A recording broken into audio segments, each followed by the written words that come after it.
The last thing you want to hear when you need your auto insurance most is a robot with countless irrelevant menu options. Which is why with USAA Auto Insurance, you'll get great service that is easy and reliable, all at the touch of a button. Get a quote today. Restrictions apply. USAA. Hilton brings you new ways to stay. With experiences that let you capture the glory days. Introducing the Graduate Hotels. Each inspired by local college towns, these stays are always original and never boring.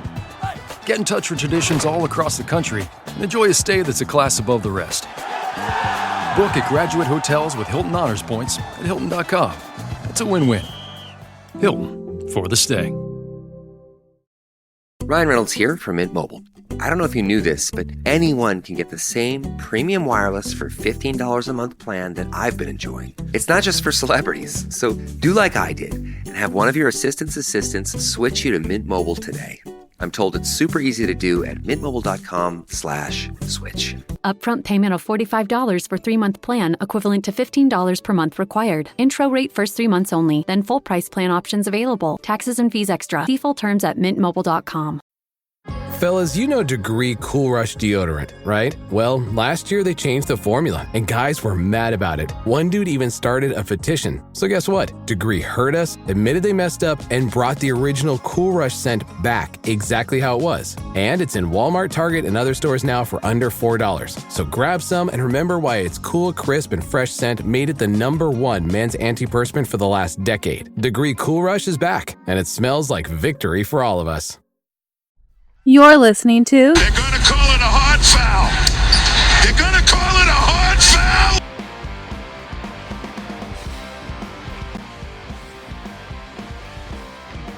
Going into the second round of the playoffs here this evening. We did a bit of a Knicks Celtics preview on our last pod when we didn't know who we were going to play, but now we have it. It's the Knicks Celtics, first time in the second round in a long-ass time. Mostly because the Knicks suck all the time. What's your opening take here? Good morning, by the way. And what's your opening take? Did we say we're brought to you by the Fan First Sport Network? We did not, but I'm glad you brought that up. Yes, we're brought to you by the Fan First Sports Network. We should get with some folks in New York from Fan First and do a pod. We should. They're so friendly over there. Yeah. We'll see if there's anyone that exists. I'm sure there is. We'll try to find them. Yeah, I'm sure there is too. What's my opening thought? Yeah, on the series, just overall good weekend of basketball. So yeah, great weekend of basketball. The Knicks closed out the Pistons later in the week last week, so it was a good finish for them. Obviously, what Brunson did at the end of that game, throughout that game 6, he's a dangerous player. Clutch player of the year, so in close games certainly makes you a little nervous with them being the opponent. So that'll be a challenge for Drew Holiday and the Celtics. Big news with Holiday being healthy. Yeah, big news with Holiday. Obviously, the Celtics in the regular season did great against Brunson, but Brunson's a different animal in the postseason. He has shown that now going into 3 straight years. So I think that's the Knicks' best hope, is to keep things close and hope that he can close games out. And then just around the league, I mean, a lot of great games. The Game 7s I thought sucked. I thought the Game 6s were great, but these 2 Game 7s that we got out west, absolute blowouts, no shows by the Rockets and the Clippers. James Harden was just horrible. Yeah, Kawhi Leonard, all the heat's going to Harden. Kawhi Leonard was a -33. Yeah. Which, a guy who missed most of the season, put his team in a tough spot to be on the road and just didn't show up. And then you look at the Rockets, who played so great, and you saw their youth just show up in that Game 7 last night. That I didn't feel like that was ever really a game. Good for Buddy Hield. Buddy Hield had the best game of his life last night. He did. It was a Buddy Hield game. Yeah. Yeah. Both ends of the floor, too. Yeah. Yeah, as Golden State moves on, well coached, great organization. Golden State, as much as I hate Steve Kerr, and so Jen, as I focus on the Celtics here, I'm starting to think a little bit about everybody's talking about the Celtics in 4 or 5. I mean, how do the Knicks win this series? It's a really good question. I think the first thing if you're the Knicks, is you look back, all right, is there anything we can replicate from, what Orlando did? And then, what did we do well, particularly in that last game against the Celtics, where, you know, they really had a shot to win. Tatum hits that three at the end that sends it to overtime. Um, Number one, I think the one thing they can replicate from the Orlando series is they can crash the glass with a lot of reckless abandon. They have guys that are capable of doing that. Obviously, Karl Anthony Towns and Mitchell Robinson stand out, but Josh Hart's a really good offensive rebounder. Anunoby can be a presence on the glass, even though it's not necessarily his game. So I would be looking for a lot of second chance opportunities against the Celtics. And I would also look at any chance I get to have the opportunity to run, and try to play fast. But the number one thing I'm looking to do if I'm the Knicks is I want to get the Celtics defense in rotation as much as possible. I think I've come to the conclusion that my defense isn't really going to be good enough to slow them down enough where I can depend on that and lean on that to win. So how do I outscore the Celtics? And I just think the way to do this, if you're the Knicks, is you need to actually commit to the Karl Anthony Towns, Jalen Brunson pick and roll. If you play this offense like you did against the Pistons, where you're dribbling Brunson around for 15 seconds, the Celtics are going to love that. That feeds right into what they want to do. You may get some hoops. It may look good sometimes, but if you're going to finish with 102 points or 104 points against the Celtics, they're going to be fine with that because they feel like they can score 120 on you. And there's a lot of confidence and a lot of reason for the Celtics to believe they can do that. So you need to kind of speed things up. You can't play the style you've been playing, particularly in that Pistons series. And I think the best way to speed things up is early in your possessions is to run that Karl Anthony Towns, Brunson's pick and roll. It will start to free up shooters because it's going to force the Celtics to help because those two players are such deadly offensive players. But it's a real question of whether the Knicks will commit to doing that because they haven't. And I think part of the reason is they're afraid of Karl Anthony Towns picking up early fouls because he's constantly in foul trouble, which isn't a good sign for a $50 million player. But they just haven't done it. And it's not like there isn't comfort in doing it between Cat and Brunson because when they do it, it looks good.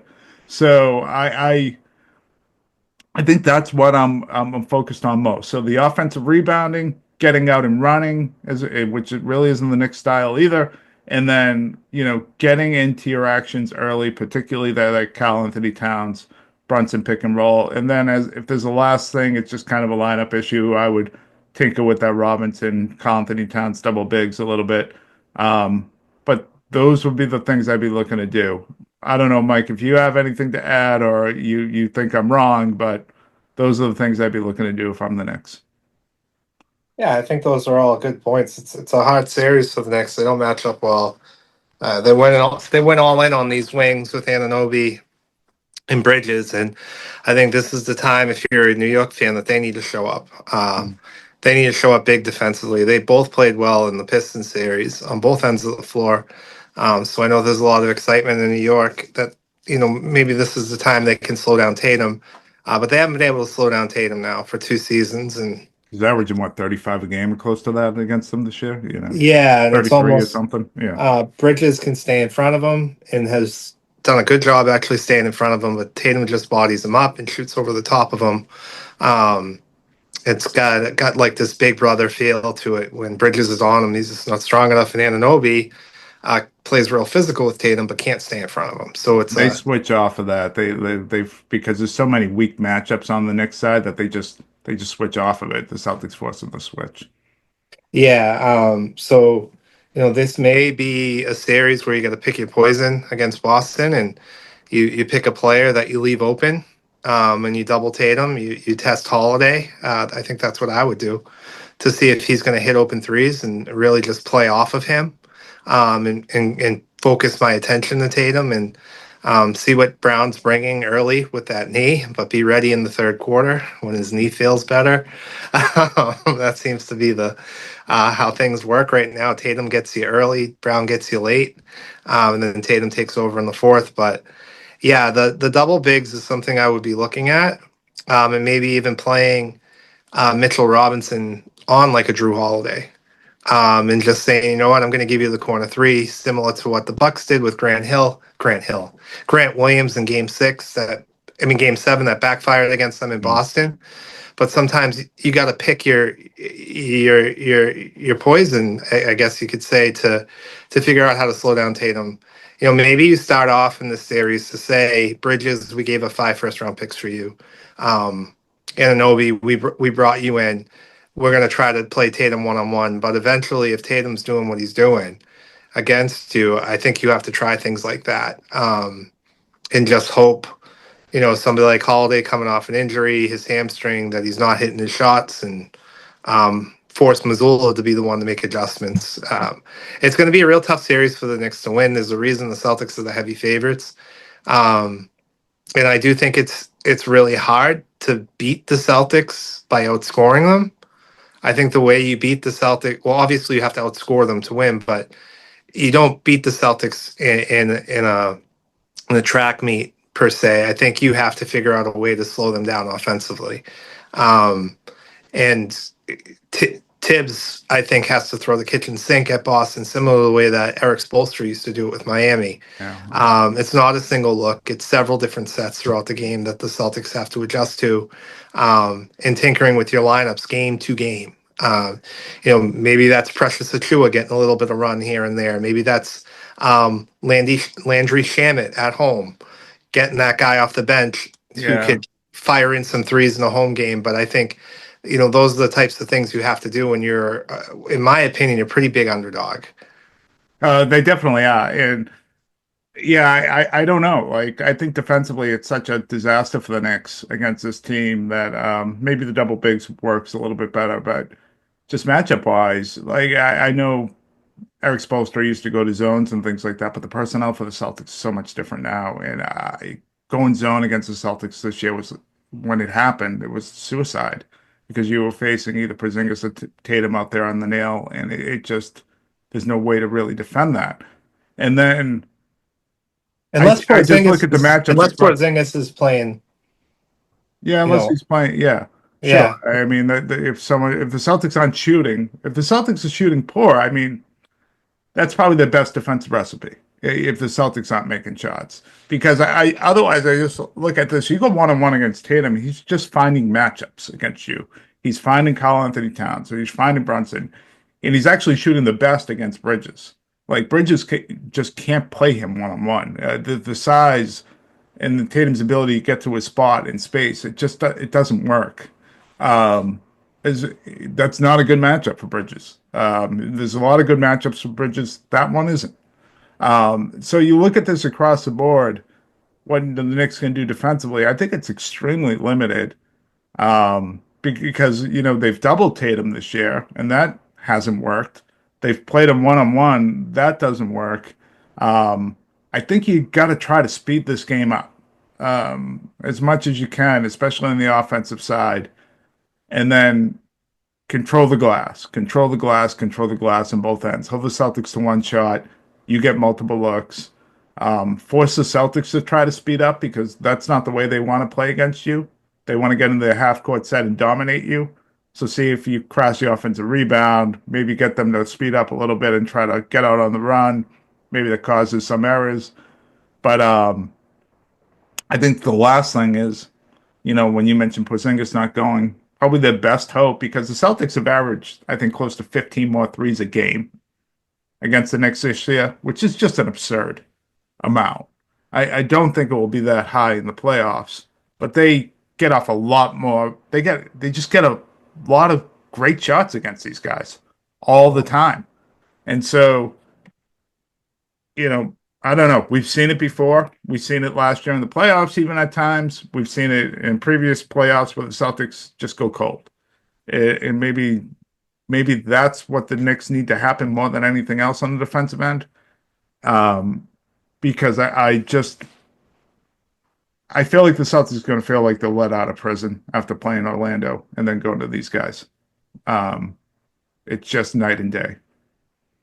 I mean, they're obviously really confident where Jason Tatum makes infomercials basically just making fun of the Knicks. He came out with another one recently, doing the sub shop commercial, talking about how the Knicks choke all the time. I guess the other element to this game too, Mike, and that is funny how he did that, and he's 4-0 against them. It is funny. Is you try to get to the free throw line a ton if you're the Knicks, and try to shoot the Celtics from the line. That's their game plan against everybody. This is going to be a real frustrating series to watch because it's going to be a bunch of games of Jalen Brunson flopping around. He does, and Karl Anthony Towns flops like a flounder too. Like he looks like a fucking idiot half the time. I'm sorry, I can't stand his game. Yeah, I cannot stand. I know he's a really good player, but good God, he's painful to watch. Yeah, he is. Yeah, he is. He'll give the Celtics some problems on the defensive end. It's interesting game to game. The way they've used Towns offensively has been different against Boston. I think when they post him up and he dominates inside, it actually hurts the Knicks because it turns into this ISO game where they're not forcing the Celtics to move around. And I know Mazzulla has been able to kind of bait the Knicks into that. The first time they met the season, opened the season, Towns was down on the post. He only took 2 3-point attempts in that game to open the season against Boston. So that'll be interesting to see because there'll be times where it's like Drew Holiday covering Karl Anthony Towns, and the Knicks are just going to keep going there and going there. And that's great for his numbers. The last time they played, he had like 20 points by the end of the first half, but the Celtics were winning. Yeah. And in the second half, he only scored like 4 points or 5 points for the rest of the game. And looked gassed. And that's when it actually looked like the Knicks were going to win. And Boston kind of pulled it out in the end. So they're almost playing better. If they have him around the perimeter shooting some threes, I think that's a part of his game that is such a asset to have that against other teams, especially the Pistons, they used it pretty well, but they haven't gone to it much against Boston this year because they get that smaller matchup and they just go to it. And I think Joe is looking at that as like, yeah, we can hit 15 more threes than you if we have Towns hanging out on the post all game. So that's something I'm interested to see is what they're going to do with that matchup. And I think the answer to that for New York is what you said.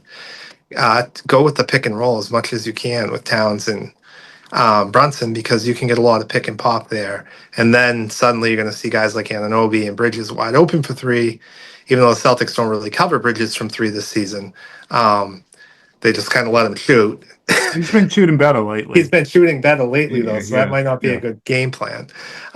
So we'll see what happens. Ultimately,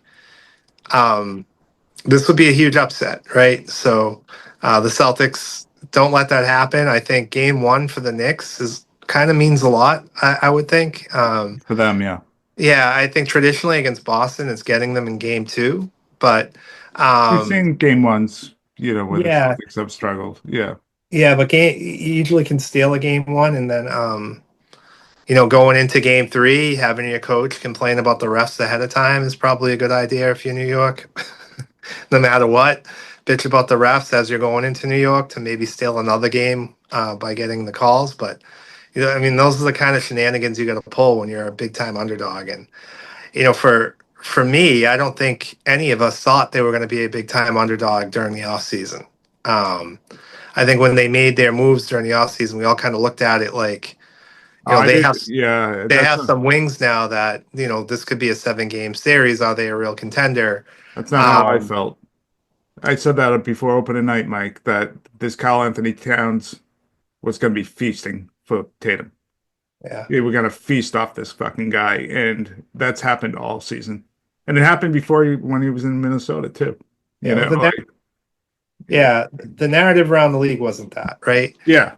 So I can imagine it's pretty disappointing. And, at the same time, all fans are unrealistic. So I'm sure New York fans have figured out a way to beat Boston. But you got to play physical.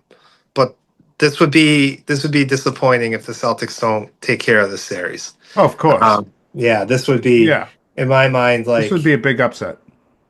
In my mind, there's no excuse for this to go more than 6. The Celtics should take care of this in 5 or 6. Unless there's injury, obviously.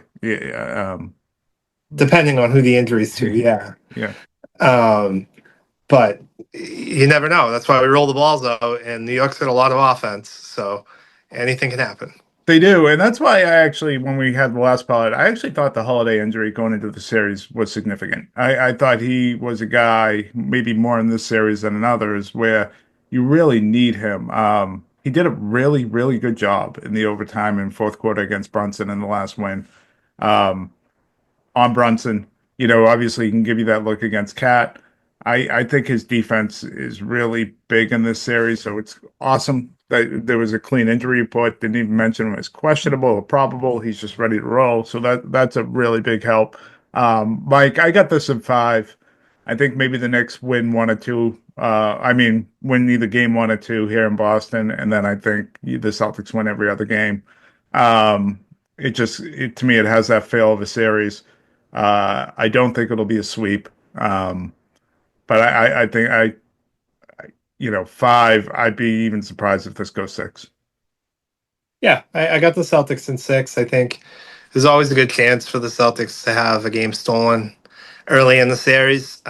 They've been sitting for a long time, so there's a chance they could come out really cold, or the absolute opposite, where they come out just firing. Yeah, I certainly expect one guy in game 1 to go off, and that's Al Horford. You give Al Horford a week off, he's going to hit 6 threes. But yeah, I think there's a chance it could go 6. New York has a lot of offense. I think, yeah, the Celtics have all played them pretty handily in 8 out of 9 games the last 2 seasons. But I do think there's way too much talent on the other side of New York not to figure out how to win 2 games.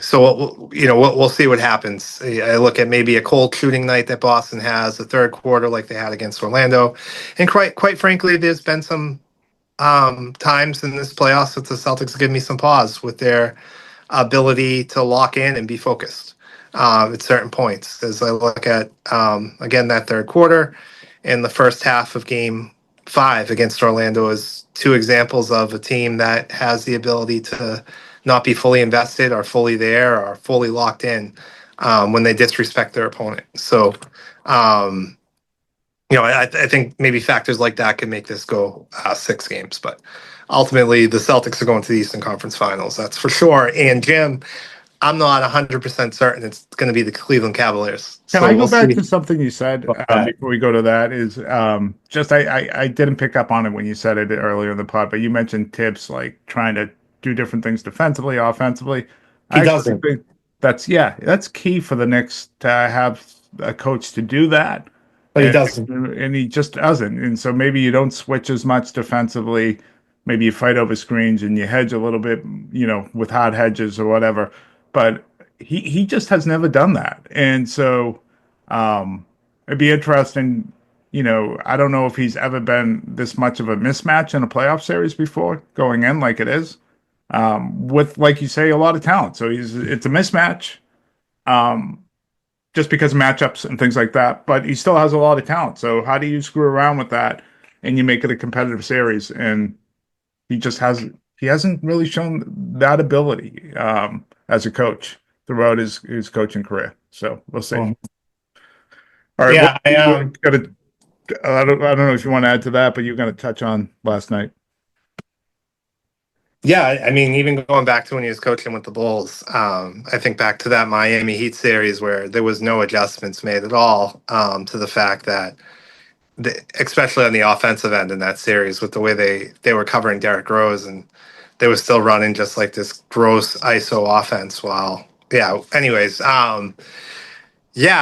Indiana has looked really good in this postseason, Jim. Going back to their comeback against Milwaukee and in that series in general. And last night, I think I said it earlier in the postseason, you can't play the Pacers and not be ready to go with their style of play. You can't wait until the second half of Game 2 to make that adjustment. And we saw it with Cleveland last night. They made a nice little run, but the Pacers did what they did. They took away the 3-point line defensively. They were giving up the paint and begging you to go ISO. And what happened? Cleveland's ball movement stopped. They hit 9 threes. It was the first time in like 90 games that they hit less than 10 threes. 2 guys contributed for 50 field goal attempts. So basically taking up all of Cleveland's offense. They did exactly what the Pacers wanted them to do. And what did the Pacers do? They did what they always do. They were efficient on offense. You have to be ready for Indiana. You can't, and this is what happened to the Knicks last year. Whoever the Pacers played in the first round of the playoffs last year, and almost happened to the Celtics, but Indiana puked all over themselves in Boston. You can't, you'll be down 2-0. And if you're coaching Cleveland right now, your job is to make sure that even if you hit the Pacers in that first quarter with a 10-point, 12-point lead, don't expect them to roll over and think, we'll get them in Indiana, because this is a type of team that's going to come at you for 4 quarters. I'd be a little concerned if I'm a Cleveland fan right now. Your second best player has a toe issue and hasn't been on the floor. What's that about? Why isn't he out there? You got Jaylen Brown out here with a knee issue. Is he that hurt that he can't be playing? Yeah, if he's not going. I know that people are questioning it. Yeah.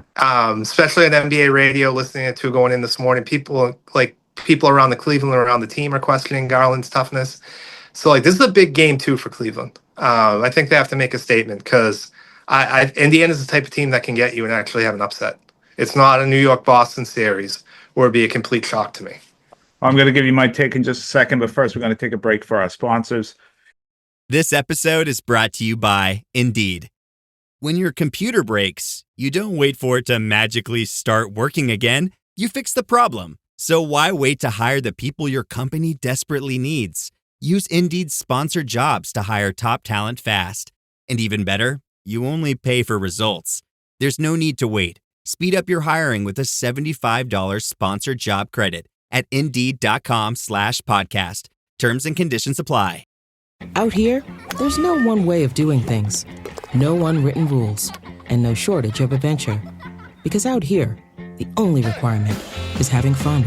Bank of America invites kids 6 to 18 to golf with us. For a limited time, sign them up for a free 1-year membership, giving them access to discounted tee times at thousands of courses. Learn more at bankofamerica.com/golf with us. What would you like the power to do? Bank of America. Restrictions apply. See BofA.com/golf with us for complete details. Copyright 2025 Bank of America Corporation. My cat Freddie loves to be brushed and cuddled. But stirring up his cat allergens meant sneezing and itchy eyes. Then I found Purina One Live Clear. It's cat food that reduced the major allergen and my suffering in as little as 21 days. Now, we feel closer than ever. If you have issues with cat allergens, you really need to try Purina One Live Clear. Try new Purina One Live Clear today. Purina One, a difference from day one. Here at the Almond Joy Factory, where tropical vibes abound, we use soft, fresh-tasting coconut. The crunchiest almonds and delicious chocolate candy. Ah, but do you know what our most important ingredient is? Sometimes you feel like a nut. Sometimes you don't. Almond Joy's got nuts and something even way better than that. Yes, Almond Joy is made with almonds and joy. Yeah, Mike, I look at this matchup here, and we've been saying it all year. Like you and I had an argument who would be a worse matchup earlier in the season between Cleveland and Indy for the Celtics. And I still think Indy's the toughest matchup for the Celtics. I think Cleveland's a better team. And so this is, two things are kind of at play here. One, I think Indiana's probably been the most disrespected good team in the NBA. I think they have been really good for 2 seasons. They won 50 games again. They know how to attack good teams offensively. They're kind of nasty defensively, even though you look at their personnel and you think it shouldn't be that great, but they are a little bit nasty there. There's the ability to go after Halliburton. And so now I look at, from the Cleveland perspective, this is this is testing your championship mettle a little bit. You see yourself as a championship team. You won a shitload of games. Now you don't want nothing. Like you said, Garland hasn't played. And a toe thing is tough. You don't think it is, but it's tough to explode if your toe is hurting. It's tough to have that first step. And if a guy like Garland doesn't have that first step at his size, he becomes an ineffective player. And he's already ineffective on the defensive end against this Indiana team. Let's not forget about that, too. So how does Cleveland respond? I mean, it was interesting yesterday. It was, you know, Indiana had that big lead. Cleveland went on that like 19-5 run at the end of the third. Felt like Mitchell was just building up a shitload of momentum. And the Pacers responded. They either took the lead back to going into the fourth, they were down one, and then they started the fourth and just took complete control of the game and never gave it back to Cleveland at all. I think Cleveland thought they were going to throw that punch, that really big punch, and that they were going to take control of the game, being at home with the place going nuts, and it never happened.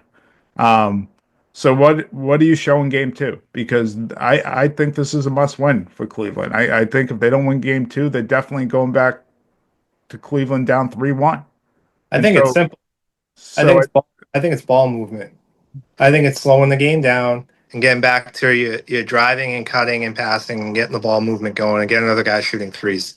Can they play Allen and Mobley together against this Indiana team? Because it didn't look like it worked to me. You might not be able to, but they got guys. They could play Hunter more. They got guys that they can bring in, Dean Wade, to stretch the floor and go with Allen and Mobley by themselves. I also think there is the ability to go double big against Indiana if you're able to slow the game down on offense, and just take advantage of your talent.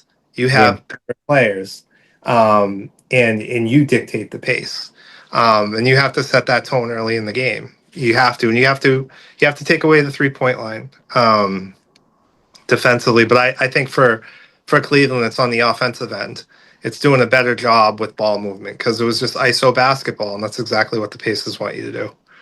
Yeah, Naismith was terrific on both ends in that game too. I thought he played one of his better games. So yeah, no, hey, it's 1-0. I was surprised, and I know you don't really look at these things, but the odds on this series was like a 401. The Pacers were plus like 410 to win the series, and I thought I thought that was too much. I thought we're looking at it like a plus 270 or something around those lines. So the consensus on this is that it's a quick series, and it should be a quick series, but I think this is going 6 or 7. I'd still tell you today I think the Cavs are going to find a way to get through it, but it's going to be a difficult one. It is going to be a difficult one. And I think of all the teams in the East, Indiana matches up against the Celtics the best. So if they were to get through it, I don't think Celtics fans should be excited to think, oh, we got an easier path. I don't know if that would be true. Yeah, no, I don't either. I think both those teams are a formidable opponent in their own ways, against Boston.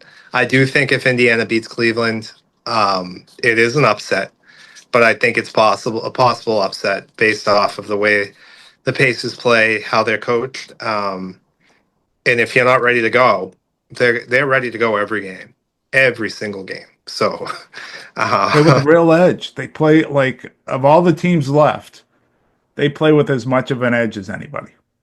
Yeah, and you see the way Nimhard is hitting shots. This is the guy who struggled all regular season. Mm-hmm. And here he is again in the postseason. We saw him last year. Yeah. Yeah. They have what's his name off the bench, that white little point guard, another one who just gets his points. Obi Toppin brings some problems. But again, Cavs didn't do a good job. They didn't do a good job exploiting matchups either. They were so ISO focused that at one point in the fourth quarter, Indiana had their backup center in there. Thomas Bryant. Yeah. And the Cavs did nothing to address that when they had Evan Mobley on the floor against Thomas Bryant. So you could have easily ran some action there and got Evan Mobley to take over that fourth quarter, which they did against Boston when Porzingis was out. And they just didn't do it. This wasn't, again, it's game one. It's the best time to steal a game against anybody. But again, Cleveland, do not let them steal game two as well, because they will. I need to do a mea culpa on Miles Turner too, because I used to make fun of him. He was always on the trade block. Indiana was always looking to move him. The Celtics at one point, remember, had Pritchard covering him. They disrespected Turner so much, like 3 years ago. This guy's been awesome. He's really improved on both ends. He can get out and guard on the perimeter now. Like, he is really turned into a very nice big. And, now we're talking about trying to find a way to get an extension for him going into the next offseason for Indiana. He's been a key player for them and will be a really key player in this series. Had a huge three to close the third too. That was, on that run, it was the last second he pump faked and then had the blow by and hit a corner three, a 7'2" guy hitting a corner three to end the quarter. That just shows the type of skill he has. Yeah, almost lost in the game in the fourth quarter with some horrible turnovers, but they certainly traded away the right player, I think, in that Halliburton trade. So that worked out for them. And Pascal Siakam was a guy that was questioned when they picked him up last year. Certainly did, yep. He fits in just fine and actually has killed Boston this season.